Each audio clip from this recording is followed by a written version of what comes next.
All right, welcome to your first lesson in pre-cal. We're going to start with chapter 5, and we're going to break it down into a bunch of sections, so just take your time and we'll get there. So the first thing we're looking at is looking at what a standard angle is. A standard angle, here's your x and y axis. A standard angle sits with initial side here, that's called the initial side of the angle, and the terminal side comes up here, so terminal and initial. And our standard angles go counterclockwise, all right? So as we do this, it says determine the quadrant in which each angle lies. So we always talk about it as a standard angle. So hopefully you remember this, right? This would be 0, 90, 180 degrees, 270, and then back at 360, we come full circle. So an angle of 87.9 would fall right here and be really close to that. So that would be quadrant 1. Now maybe you don't remember your quadrant names, but let's review that for a moment. This is 1, 2, 3, and 4. Makes a C, if you will. 1, 2, 3, and 4. So this is quadrant 1. So you could put it as a Roman numeral 1. Now, what about negative degrees? Well, negative just means instead of going counterclockwise, it's going clockwise. So if it's going clockwise, this is still 0. This would be negative 90, negative 180, negative 270, negative 360, right? So it's negative 8.5 in standard position. It would start here, initial, and then it would end just really, really close down here.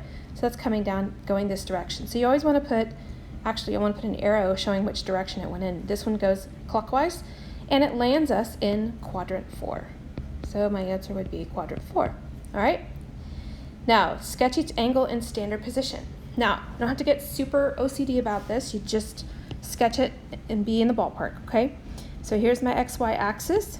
I know initial side starts here, and there's 90, 180, 270 is my Y axis going down, so I would draw my arrow like that. The next one, negative 120, okay. So initial side comes here, but now I'm going to go clockwise. So I'm going to go, I'm going to go 90, and I need to go a little bit more to 120. So here would be 120, and I would draw my arrow indicating the direction. What about negative 450? Okay, so initial is always here. So to go full direction this way, that would be negative 360, plus another 90 would make it negative 450. So I'm going to keep it going, and it's going to end right here. All right, and then 600. Okay, where does 600 land us? Well, we know the initial side is here, and if we go 1 revolution, that's 360. If I go full 2 second revolution, that's 720. That's too much, right? So at 360 plus 90, let's think through this. 360 plus 90 would be 450, plus 90 more would be 540, plus 90 more would be 630. So that's too far, right? So it's going to fall in right around here. So I would draw another arrow indicating we've looped around again. Now, before we move on, I want you to look at this. Look at what we have drawn out here and look at how they landed, okay? So what I want you to look at is this one is, it's right on the y-axis going down. Well, so is part C, right on the y-axis going down. We just added a revolution. So when angles look the same, but just have different revolutions, we call those coterminals. So here's a set of coterminals. So it's called coterminal. They terminate in the same location. That's what they're saying. Now, if you look at B and D, look, they kind of land in the same location again. They're going different directions, but their terminal end is in the same place. So these two are also coterminal angles. Look at the next section. Determine 2 coterminal angles in degree measure, 1 positive, 1 negative for each angle.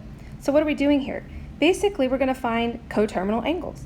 And the way we do that is by adding revolutions, right? Adding 360, or we could subtract 360 to get a negative coterminal of the same thing. So how are we going to do this?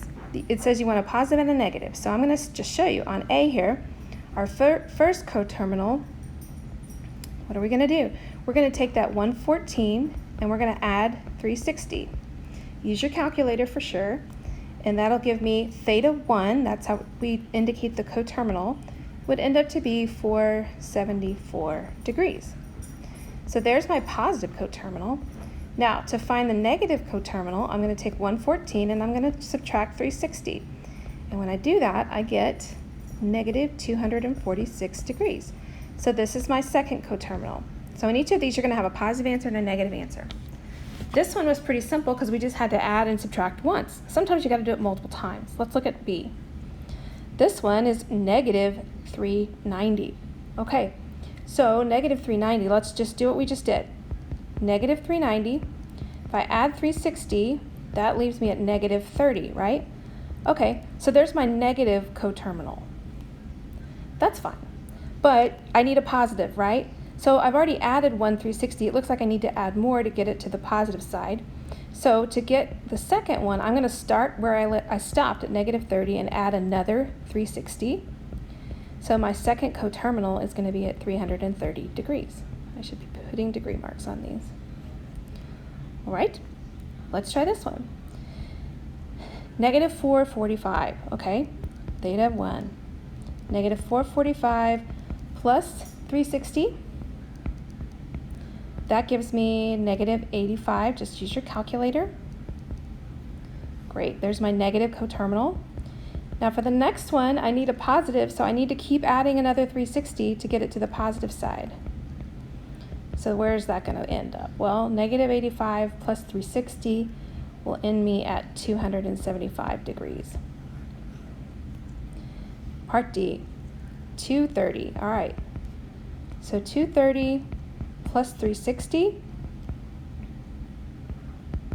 is going to end up at 590. Now I need a negative, so I'm going to go back to the 230 and subtract 360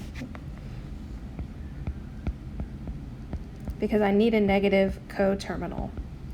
That would land me at negative 130 degrees. Okay, so make sure you're putting degree marks on that. I gotta watch myself as we do that. All right, for the next skill, look at what's going on here. It says use angle conversion capabilities of your graphing calculator to convert the angle measure to decimal degree form. Round your answer to 3 decimal places if necessary. All right, so here's you're gonna see some notation you probably have never seen before. So 64 degrees, we've seen. This little guy right here, this little apostrophe, stands for minutes. And over here, you see like an inches mark, that's for seconds. So what happens with these angles, we have 360 angles, right, around the circle. We can subdivide each angle into 60 minutes and each minute into 60 seconds. Very much like we do with a clock. Every degree can be subdivided into minutes and seconds. So it's like a very minute measurement of an angle. Now, why would you need to do this? Well, this is used a lot in navigation, in aviation. They need to know precise angles, so they would subdivide an angle in these kinds of areas. So I'm going to show you how to do this on your calculator.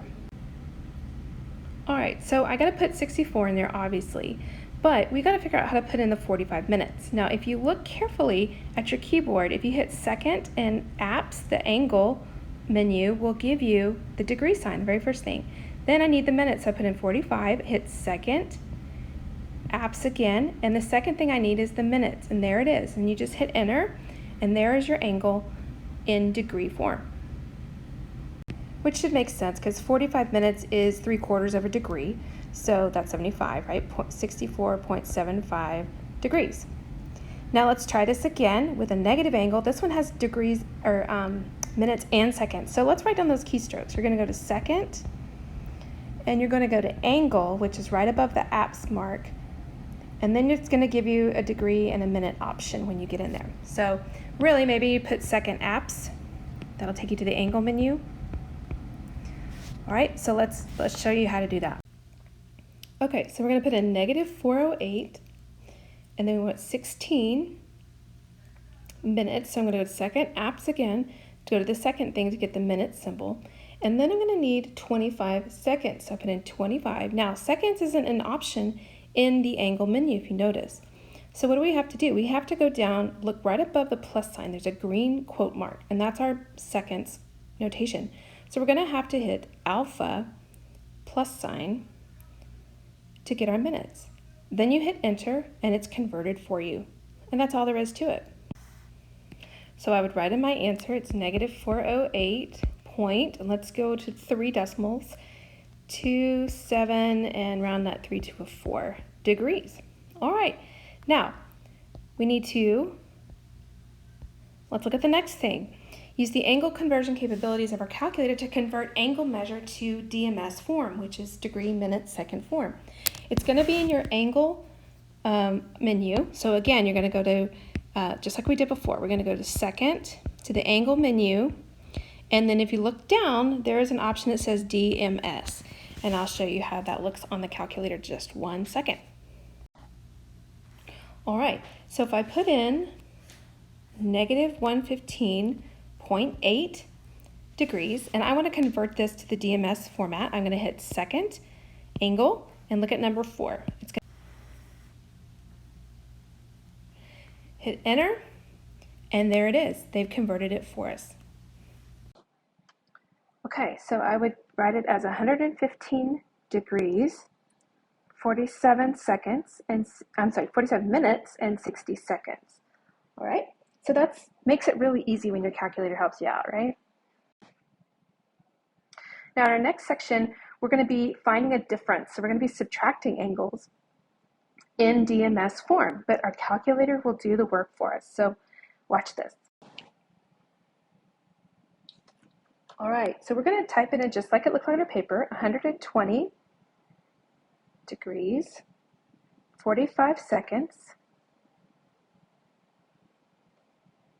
Oops, I forgot my 5. 45 seconds and 45 minutes, 29 seconds. Minus 12 degrees,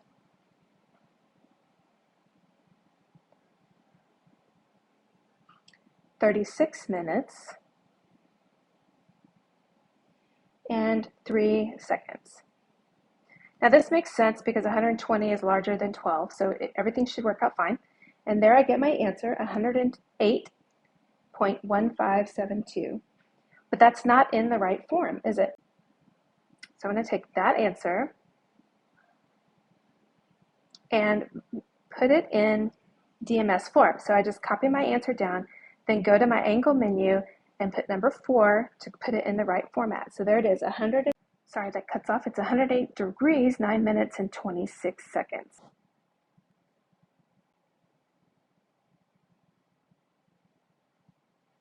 Next one. So notice 36 degrees is less than 81 degrees, right? We want the difference. So I'm going to do the big one first. So 81 degrees and 17 minutes minus 36 degrees, 8 minutes, and 43 seconds.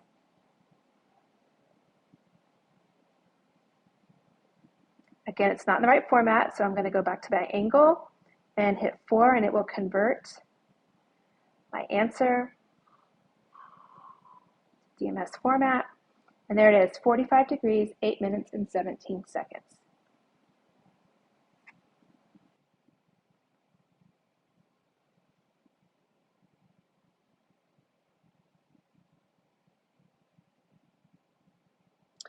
Okay, so these last couple are really just reminders from geometry days. So it says, if possible, find the complement and the supplement of each angle. So to find a complement or supplement, it means to find positive angle that adds up to 90, the sum of 90. So 2 positive angles with the sum of 90, that's a complement. Maybe you remember that, maybe you don't. A supplement, same thing, has to be 2 positive angles with the sum of 180 this time. All right, so If possible, find the complement and the supplement of the angle. So if I'm given the angle 87, complement would be 90 minus 87, which is 3 degrees, right? No problem. The supplement would then be 180 minus 87 degrees. Use your calculator and you'll get 93 degrees. But look at 101 here. Okay, so if I do, it's always 90 first minus the angle given. That's going to give me a negative answer. So that means I have no complement. Now what about supplement? It would be 180 minus 101, which is then what, 79? And there you have it. So it is possible that you don't have a complement or supplement if it would result in a negative number. So when you do complements and supplements, remember you're going to want to always put the 90 first or the 180 first. Don't put the given angle first. All right? Now we've covered a lot in this lesson, and I realize that, but we'll talk about it when we get to class, and hopefully you took great notes. See you soon.